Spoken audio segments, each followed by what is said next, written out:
আসসালামু আলাইকুম এভরিওয়ান, আপনারা সবাই কেমন আছেন? আশা করি সবাই ভালো আছেন। তো এটা কার্ডবোর্ড যেটার উপরে তৈরি করবো হচ্ছে কি আমার মিনি কিচেন, যেটা হয়তো আপনারা আমার শর্ট ভিডিওতে দেখে ফেলেছেন। তো এটাকে প্রথমে একটু ঝাড়ু দিয়ে নিচ্ছি হাত দিয়ে, কারণ এটাতে অনেক ময়লা ছিল। আমি অনেক ভিডিওতে দেখেছি মানুষ হচ্ছে ক্যারেটের মাঝে এই মিনি কিচেন তৈরি করে, কিন্তু আমার কাছে ক্যারেট ছিল না। আমি অনেক খোঁজাখুঁজি করার পরেও পাইনি। তারপর হচ্ছে কি এই বোর্ডটা আমি আমার আম্মুর কাছ থেকে নিয়ে এসেছিলাম, তারপর এটার মাঝেই তৈরি করেছি। এটা কিন্তু অনেক বড়, আর আমার মিনি কিচেনটা একটু বড় করেই আমি তৈরি করব। আর এখানে হচ্ছে আমি প্রথমে কাদা দিয়ে যেখানে আমি চুলা রাখবো ওই সাইডটা একটু উঁচু করে নিব, আর যেখানে হচ্ছে আমি বাসন রাখবো ওইটা হচ্ছে কি আমি লেপে নিব, কারণ আমার কাছে তো মাটি ছিল না। আর বোর্ডটাও একটু বেশি মোটা ছিল, আর এটা একটু ওজন ছিল, তাই আমি হচ্ছে কি মাটিটা কম দেবারই চেষ্টা করেছি যাতে এটা বেশি ওজন না হয়। আমার প্ল্যান ছিল হচ্ছে কি মাটিটা খুঁড়ে এখানে চুলা তৈরি করার। তারপরে হচ্ছে কি আমি আর এরকম করিনি, কারণ হচ্ছে কি আমারটা হচ্ছে কাঠবোর্ড, আর এখানে হচ্ছে মাটি খুঁড়ে চুলাটা তৈরি করার চেষ্টা করি, তাহলে হচ্ছে কি দেখা যাবে যে আমার কাঠবোর্ডটাই জ্বলে গেছে। তার জন্য হচ্ছে কি আমি এক্সট্রা করে একটা চুলা তৈরি করে তারপরে হচ্ছে কি এখানে লাগাবো। যদিও এক্সট্রা করে চুলা তৈরি করে লাগালে হচ্ছে কি আমি ভিডিওটা ভালো করে করতে পারবো না, কিন্তু আমার কাছে এছাড়া কোনো উপায় নেই। যদি চারপাশে ওয়াল তৈরি করতাম মাটি দিয়ে তাহলে হয়তো একটু সুন্দর লাগতো দেখতে, আর আমি চুলাটা রাখলেও হচ্ছে গিয়ে বড় লাগতো না চুলাটা। কিন্তু আমি তো আগেই বলেছি আমার কাছে মাটি বেশি নেই, আর এই মাটিটা হচ্ছে আমি কিনে নিয়ে এসেছি। শুনতে একটু অবাক লাগলো, কিন্তু হ্যাঁ, এটা আমি কিনেই নিয়ে এসেছি। আমাদের এখানে মাটি পাওয়া যায় না, আর এগুলো পেলেও হচ্ছে গিয়ে কালি মাটি থাকে, তাই আর হচ্ছে এগুলো দিয়ে করা যায় না। আর এই মাটিটা হচ্ছে অনেক আঠালো, আপনার দেখলেই বুঝতে পারবেন হচ্ছে লাল মাটি। ভিডিওতে বোঝা যাচ্ছে না, কিন্তু সত্যি অনেক মাটি লেগেছে এখানে।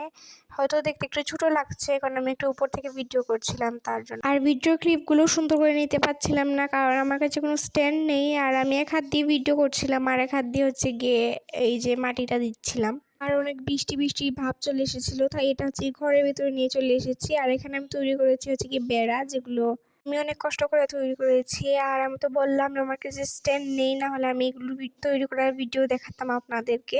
এখানে হচ্ছে কি বেড়াটা লাগাবো, এখানে হচ্ছে কি আঙ্গুল দিয়ে প্রথমে একটা দাগ টেনে নিব, আর তারপর হচ্ছে একটু গর্ত করে দিব, যাতে হচ্ছে এখানে বেড়াটা আমরা সুন্দর করে সেট করতে পারি। আর আমাদের এখানে কিন্তু এগুলোকে বেড়াই বলা হয়, আমি জানি না কোথাও আর কিছু বলা হয় কিনা। সেট করতে গাইজ আমার অনেক কষ্ট হয়েছে, সত্যি কথা বলতে। এক হাত দিয়ে ধরছিলাম, তারপর করছিলাম, মানে অনেক কষ্ট হয়েছে। তারপর হচ্ছে ভিডিওটা বন্ধ করে হচ্ছে গিয়ে অনেকটা করেছি, তারপরে আবার স্টার্ট করে আপনাদেরকে দেখাচ্ছিলাম। আর পিছনটা দেখে মনে হচ্ছিল একদম গ্রাম বাংলার যে কিচেনগুলো থাকে ওইগুলোর মতো।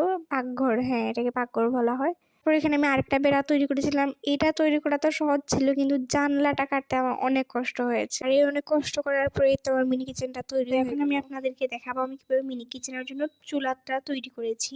ছিলাম হচ্ছে কি দুইটা ভিডিও দিব, তারপরে ভাবি যে একসাথে দিয়ে দিই, তাহলে আপনারা দেখতে পারবেন। চুলাটা তৈরি করার জন্য প্রথমে হচ্ছে একটা পলিথিন আমি নিচে বিছিয়ে নিয়েছি, যাতে চুলাটা শুকানোর পর আমি এটা মানে চুলাটাকে তুলতে পারি। পলিথিন দিলে হচ্ছে গিয়ে এটা উঠে যাবে, না হলে যা বসে যাবে নিচে।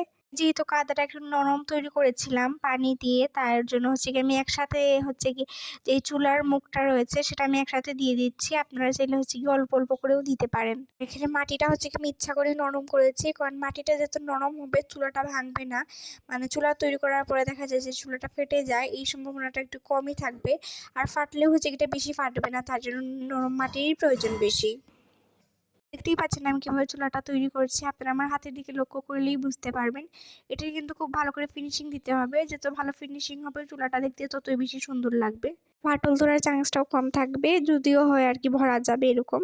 তো এই তো দেখতে পাচ্ছেন কতটা সুন্দর করে আমি হচ্ছে কি মাটিটা দিয়ে হচ্ছে কি এটা লেপে দিয়েছি। আর এটা হচ্ছে আমি 2 দিন শুকানোর জন্য রেখেছিলাম, আর তারপরে যে চুলাটা কেটেই হচ্ছে গিয়ে 3টা সিক বসিয়ে নিয়েছি। এটা আমি আর ভিডিও করতে পারিনি, তার জন্য দুঃখিত। এই তো আমার মিনি চুলাটা হয়ে গেছে।